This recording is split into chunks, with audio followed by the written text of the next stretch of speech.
So far, the Trevor Lawrence era with the Jacksonville Jaguars has been a major disappointment. Back when the Jacksonville Jaguars selected Trevor Lawrence with the first overall pick, it was so much hype around this organization. Trevor Lawrence at that time was seen as a generational prospect, and many people were comparing him to Andrew Luck, and the same with John Elway at the college level. And for the ones that don't know, John Elway was amazing in college, and the same with Andrew Luck. And I have to give Trevor Lawrence his credit here.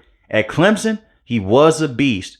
He helped Clemson out in a lot of ways during that tenure. He comes over to the Jacksonville Jaguars. He has been a bit of a disappointment, but we have to go all the way back to his rookie season.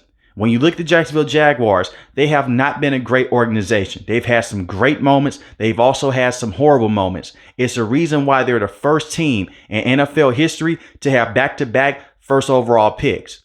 When I look at the situation that Trevor Lawrence walked into with the Jacksonville Jaguars, it was hell. You had Urban Meyer as your head coach, a terrible head coach at the pros. At the college level, he was phenomenal at the Ohio State University. He came over to the NFL. He tried to run that Jaguars team basically like they were a bunch of college kids, and that doesn't fly in the NFL. He has so many controversies with him. But we got to see Trevor Lawrence in year number 2 break out underneath Doug Peterson. When they hired Doug Peterson, they went to the NFL playoffs, and this is still the best season that Trevor Lawrence has had to date. 25 passing touchdowns to 8 interceptions, 4,113 passing yards. You may say that this is a bit unfair. I don't count his rookie season. Everything was turmoil in his rookie season. I'm not going to hold that against Trevor Lawrence. The Jacksonville Jaguars have done a lot of dumb things before Trevor Lawrence stepped foot into the building. I know, generational prospect. He's supposed to come in and turn everything around. Usually that doesn't happen within 1 year, especially when you have a coach that has never coached at the NFL level as a head coach before. So I'm not going to hold that against Trevor. But in year number 2, in his first year with Doug Peterson, you saw consistent play with Trevor Lawrence from week to week. He was able to go out there and make some big time throws and make some big time plays with his legs. They went into the NFL playoffs. Heading into halftime, they were getting blasted by the Los Angeles Chargers. But Trevor Lawrence didn't give up. He did put them behind the 8 ball in that matchup.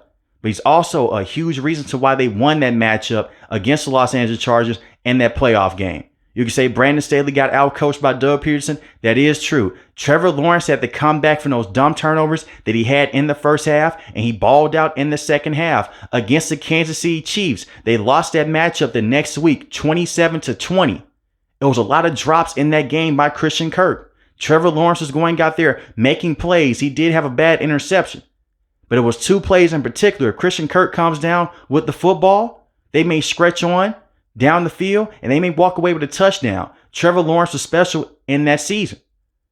And they went out there and they brought in Christian Kirk. They overpaid him, but he was a solid wide receiver. He was never a true number 1. With the Arizona Cardinals, he was still solid. Comes over to the Jacksonville Jaguars, he has to be that number 1. Trevor Lawrence got the most out of him. They go out there, they bring in Calvin Ridley. He missed the entire season the year before with the Atlanta Falcons. He was suspended. You bring over Calvin Ridley. Very good football player. He's a true number 1, but the chemistry was never there with Trevor Lawrence early on. And we would see something very strange with Trevor Lawrence in year number 3. He was dealing with an ankle injury.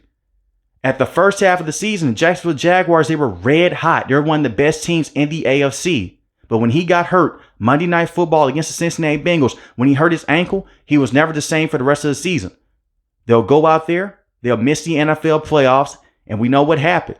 CJ and the Houston Texans in this division in year 1, they make the NFL playoffs instead. But you could say, hey, the offensive line was bad. The defense regressed. The offensive play calling on the back half of the season grew very stale with Press Taylor. But a lot of that was because of Trevor Lawrence and the fact that he could not move around inside or outside the pocket. Now, this last season that we just moved off of, 2024, Trevor Lawrence, 2,045 passing yards, 11 passing touchdowns, and 7 interceptions. I'm making a lot of excuses with Trevor Lawrence right now. Just stay with me. Trust me, he's going to get a lot of blame in the next couple of minutes. This was also the season from hell. They should have fired Doug Peterson at the halfway point in the season, and you should have saw what you have with the rest of your coaches, but you didn't do that. They wanted Doug Peterson to continue to be the head coach. Doug Peterson made a drastic move. He fired his defensive coordinator and brought in a brand new defensive coordinator in Ryan Nielsen. but he did not fire Press Taylor. If you are a Jaguars fan, you know what I'm talking about when I go into this conversation. Press Taylor was not a good offensive coordinator. A lot of plays, Trevor Lawrence was saving the Jacksonville Jaguars over and over again, and he was getting put in bad situations to where he's trying to make plays outside the pocket and he's getting hit repeatedly. He suffered a concussion against the Houston Texans. Azeez Al-Shaair knocked him out the game. It was a dirty hit. He'll injure his shoulder. He'll be out for the rest of the season. This is back-to-back seasons now when he's dealing with injuries. The year before, he was able to play on with that ankle injury. This previous season, it knocked him out for the rest of the year. Trevor Lawrence has to do a better job of getting the football out quicker and do a better job with those deep passes to Brian Thomas Jr. There's little to no excuses right now with the Jacksonville Jaguars and the way that they are set up. And I understand he's entering year 5. This is his 3rd head coach. He went from Urban Meyer, Doug Peterson to now Liam Cohen. That's a lot of turnaround for a young quarterback. Trevor Lawrence is still in his 20s. So there's still time for him to go out there and still shock the world, and he can still be a top-tier quarterback in the NFL.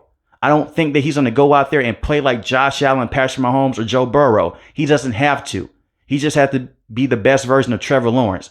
And the best version so far was year 2 of his career and year 1 with Doug Peterson. And they went to the NFL playoffs. And now you have more talent around Trevor Lawrence. Trevor Lawrence will have a lot of passes that make you scratch your head and say, is this the guy that they selected with the first overall pick from Clemson? He has not developed as a passer since year number 2. He'll still miss some passes across the middle of the field. He's still late on certain reads. But when he is on, he's on. When he's red hot, he's one of the better quarterbacks that you can have in the NFL. He's not a top tier quarterback just yet. He has the skill set. And this is why I hate when most analysts come out and they say he has all the intangibles. He has a talent to be a top tier player in the NFL. Talent matters to a certain degree, and the same with potential. But eventually you have to go out there and reach your potential. And right now, for the Jacksonville Jaguars' sake, you hope that Trevor Lawrence can continue to develop with Liam Cohen. And Liam Cohen is a great offensive mind. We got to see him with the Los Angeles Rams underneath Sean McVay. Sean McVay was calling plays, but he helped organize those meetings. We got to see him go out there last season with Baker Mayfield and the Tampa Bay Buccaneers. He gave the Buccaneers something that they haven't had in over 5 years, a consistent run game. And this is a department the Jacksonville Jaguars has struggled in over the last 2 years. Tank Bigsby was the best running back on the roster last season. Tank Bigsby averaged 4.6 yards a carry, 7 rushing touchdowns, 766 rushing yards. Travis Etienne, who you selected in the first round, he has regressed as a runner. And I am worried about Travis Etienne for this reason. He missed all of his rookie season, dealing with a Liz Frank injury to his foot. He was able to come back in year number 2. He looked very good. I look at Travis Etienne. Whenever a running back is dealing with injuries to their legs or to their feet, they're not going to be the same runner long term. He doesn't have the same impact on the field that he had at the Clemson level. You could say it's bad coaching by Doug Peterson. That could be true. Bad coaching by Press Taylor. That could be true. But when I look at what happened last season, Tank Bigsby comes out of nowhere. He's your best runner. And I do think running back by committee is going to help out Trevor Lawrence fully see the field. Work off of RPOs, work off of play action. If Liam Cohen can give Trevor Lawrence a consistent run game, and he can trust his offensive line, and he can dish the football out to Brian Thomas Jr., and the same with Travis Hunter, you can see Trevor Lawrence fully hit his ceiling with Liam Cohen. But this is a quarterback, has a big arm, can make some big time throws, and we have seen him in the past over a 2-year stretch to where he looked very consistent. I really hope that he hasn't plateaued as a quarterback. And the reason why I'm still holding out hope for Trevor Lawrence, look at Jared Goff. He went over to the Detroit Lions. They gave him one of the best offensive lines in the NFL, a lot of good weapons on the outside. He's turned his career completely around. And it's not like he was a bum with the Los Angeles Rams, but we have seen a better player over the last few years with the Lions. They put an actual team around him, and they built a scheme around Jared Goff. The Jacksonville Jaguars, they haven't done that just yet with Trevor Lawrence. By going out there and getting Calvin Ridley, getting Christian Kirk, that's nice on paper, but the chemistry was never there. And Trevor Lawrence will show up in the offseason. He'll work out with those wide receivers. The play calls didn't make any sense. In order for you to go out there and fully build a team around your quote-unquote franchise quarterback, you have to be all in. build the offensive line, and get the right wide receivers. That's why I love the fact that they fired their former general manager. It was a lot of reports that coaches did not want to work with him. We found out that this was true. They're going to possibly go out there and hire Robert Saleh to be the head coach. Liam Cohen was on his way back to the Tampa Bay Buccaneers. They fired their general manager. Liam Cohen comes back over and says, you know what? I'm going to take the job. Now you have a younger general manager with a great mindset. And this is where I talk about Travis Hunter here. Travis Hunter, you select him with the second pick in the NFL draft in 2025. I love this move. Travis Hunter is going to be a wide receiver more than he is as a defensive back. And I'll talk about that when I talk about the defense in depth. Travis Hunter, they drafted him because of his ball skills. He's able to go out there and intercept the football at a high rate. He's able to go out there and make massive catches down the field. And he's a burner. He's not going to be your true number one wide receiver. That is still Brian Thomas Jr.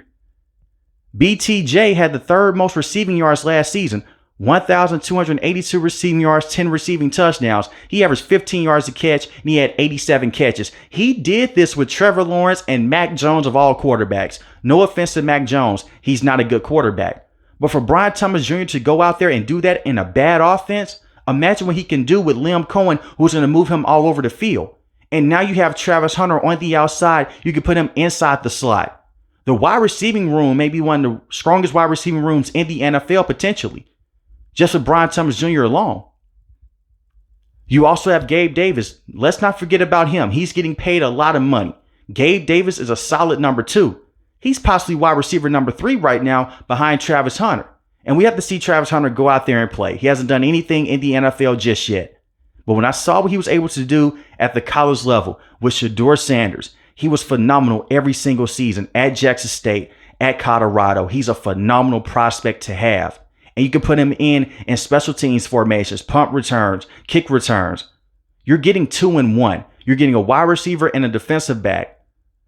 And for the ones that asked the question, when I did my draft recap of round 1, did the Jaguars give up too much? No, they didn't. If you feel like Travis Hunter could come in and get the most out of Trevor Lawrence, and you can also put him in on defensive packages on the defensive side of the ball, you're working with something there. That's a 2 in 1 player.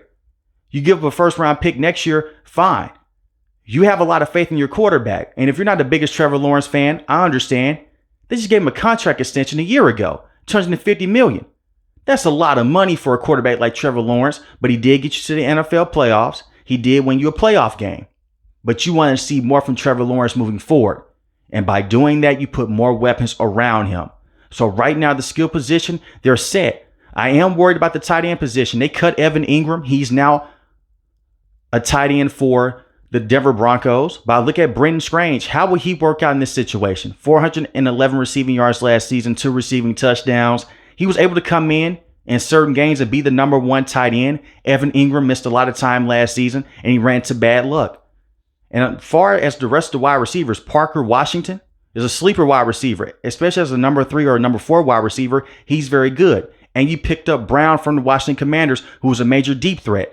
Liam Cohen and the general manager both came out and they said that they wanted to work with the speed element with Trevor Lawrence, stretch the football down the field and integrate the run game. We'll see if it works out for them. As far as the offensive line, I still have questions here. I really do. Anton Harrison is a young tackle at the right tackle position, and you have Walker Little.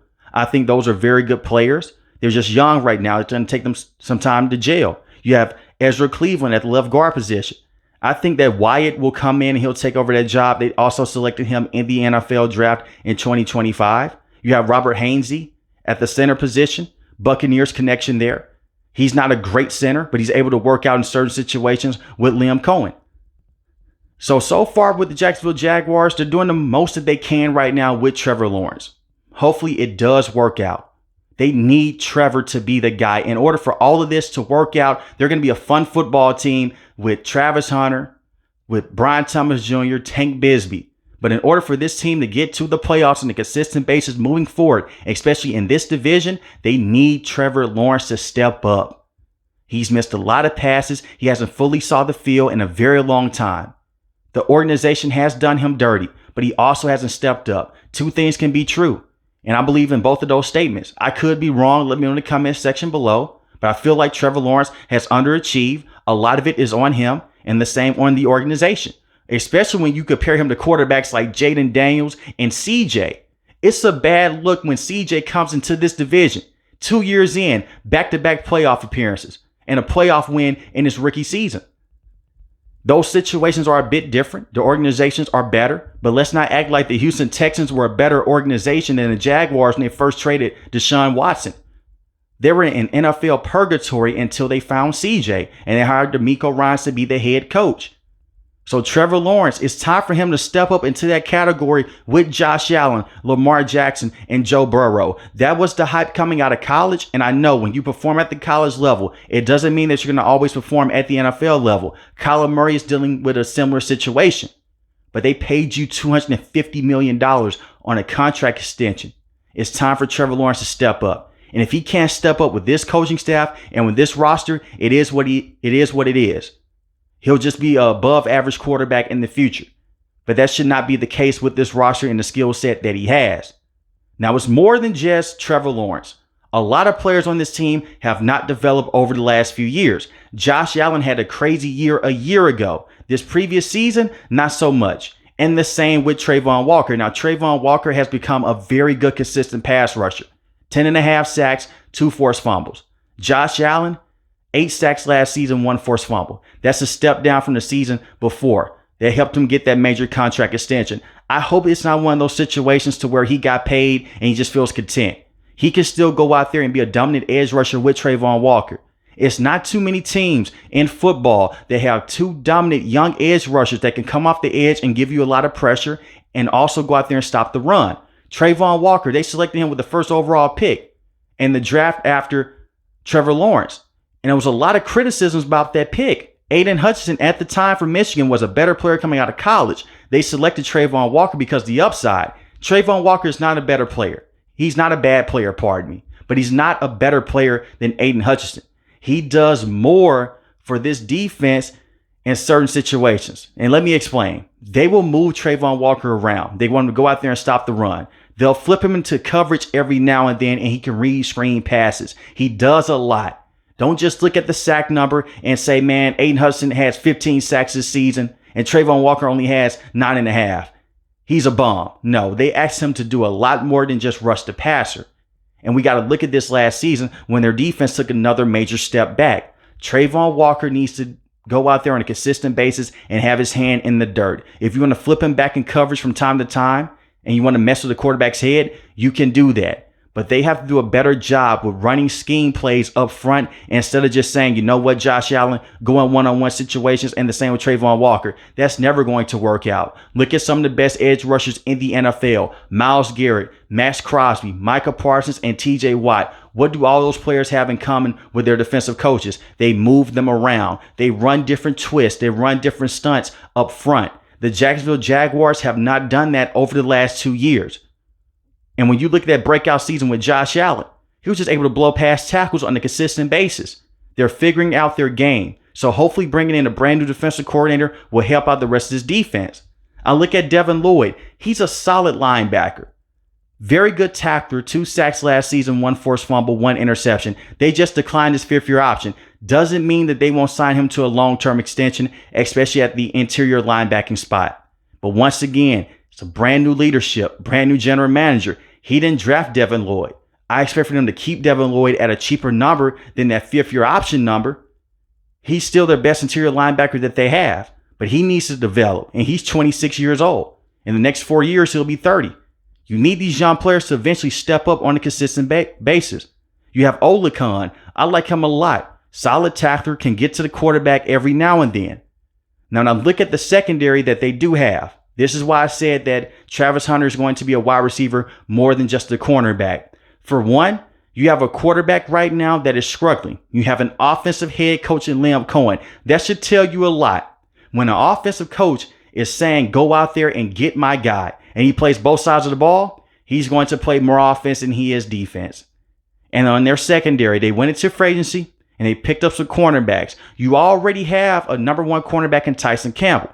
Now, you may say I'm crazy. Tyson Campbell has been dealing with injuries over the last 2 years, but when he's been fully healthy, he's been a very good press man corner, especially and one-on-one situations. When they run that cover one man, he can guard up on wide receivers like Nico Collins, like DK Metcalf. He just has to stay healthy, and he's 25 years old. You bring in Jordan Lewis, who is a very good nickel cornerback.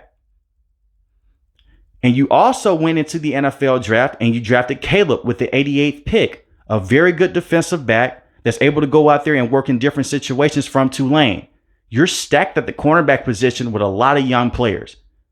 They may go out there in certain matchups. Let's just say you go against the Houston Texans. You need some more cushion to go out there and help you out against someone like Nico Collins. You may sub in someone like Travis Hunter in goal line situations. You may bring in someone like Travis Hunter in short yardage situations because of the ball skills that he has. But he needs to cut his teeth as a wide receiver. I think he's a better wide receiver than he is a defensive back, especially with the Jacksonville Jaguars. They can use him on defense, but right now they really need him on the offensive end to help stretch the field with Trevor Lawrence and for him to work out underneath and his rack ability. His run after catch is phenomenal, and also the yards that he's able to pick up after the catch. That is where they need Travis Hunter the most. They don't need Travis Hunter on the defensive end clamping up the opposing wide receiver. It can have a great use. Look at Patrick Surtain. The same with Derek Stingley Jr. They're able to go out there and take away your number one wide receiver. That's half your offense being taken away. But on the other side, do you trust Travis Hunter and his body to hold up at the NFL level? I just don't see him consistently playing both sides of the ball every single week. One week he may be that number 2 wide receiver to Brian Thomas Jr. You may run to a situation to where you maybe face the Cincinnati Bengals and you need Tyson Campbell one-on-one with Jamar Chase, or you need him one-on-one with T. Higgins. You call in Travis Hunter. He's DB for most of the day. But that's going to be a hard task for a young player. I think you ease him into that situation. But right now, he'll be more comfortable as a wide receiver. That's just personally me. Regardless, he's going to be a great player with the Jacksonville Jaguars. That's how I really feel about this situation, especially with Liam Cohen being the head coach. You always have to be cautious of a first-year head coach. But look at the situation that he's walking into. Travis Hunter, Brian Thomas Jr., Trevor Lawrence, Tank Bigsby, Travis Etienne, Josh Allen, and the same with Trayvon Walker. Those are a lot of young, talented football players. They just need coaching, and they just need to execute, and they need to build a winning culture. Right now, this team doesn't know how to go out there and close out certain games. And we got to look at that last season. They lost to the freaking Cleveland Browns. They lost to the Browns because of a illegal shift in the red zone. You dumb down those penalties in practice. You dumb down some of those situations in scrimmages. That's what you have those for. They had a lot of penalties early on last season with Doug Peterson. You look at the Tampa Bay Buccaneers, Liam Cohen, he didn't have those many penalties with those offensive players with the Buccaneers, and it's a two-way street. Sometimes the players just go out there, they're not focused, they're not all in, they have a penalty. You can't put everything on a head coach. But when it happens on a repeated basis, that's when you can really go out there and you can really blame the coach and say, okay, what's going on here? You're not practicing this enough. You're not practicing this situation enough. What's going on? We love to go out there and blame players, and rightfully so. But the coaches, they deserve a lot of blame as well. But that's just one of the games I look at last season. I just shake my head and I say, hey, the Jacksonville Jaguars, you had that game won. Another game in particular, the running back fumbles the football against the Miami Dolphins. Tua goes down there the next play. Tyreek Hill, bomb play. Ball game. They were not able to scratch and claw their way back into that matchup. They're not good enough right now to overcome those dumb penalties and those dumb turnovers. Hopefully with this coach and this brand new administration, they will be. But Trevor Lawrence has to step up. And for anyone that's saying that he is a bust, I will be careful with that word. Trevor Lawrence was able to go out there, and I know his record as a starter is 22-38. It's not ideal, but he was able to go out there in year 2, make the NFL playoffs, win a playoff game. The next season, the first half of the year, he played consistent. He looked very good until he was dealing with those injuries. I won't call him a bust just yet. He's still young into his career. He's entering year 5. You can call Ryan Leaf and Jamarcus Russell. Those players are busts. And the same with Jameis Winston. You can call him a bust with the Tampa Bay Buccaneers because of his turnover issues, and the same with Marcus Mariota, with how his tenure ended with the Tennessee Titans. We're so early into Trevor Lawrence's career, I won't call him a bust just yet, but you have every right to if you want to. But let me know in the comment section below how you feel about Trevor Lawrence and the Jacksonville Jaguars, and do you consider him a bust? If you're new to the channel, hit the subscribe button. If you like the video, hit the like button. Most importantly, want each and every last one of you guys stay safe, stay positive. Thanks for the video, guys. God bless.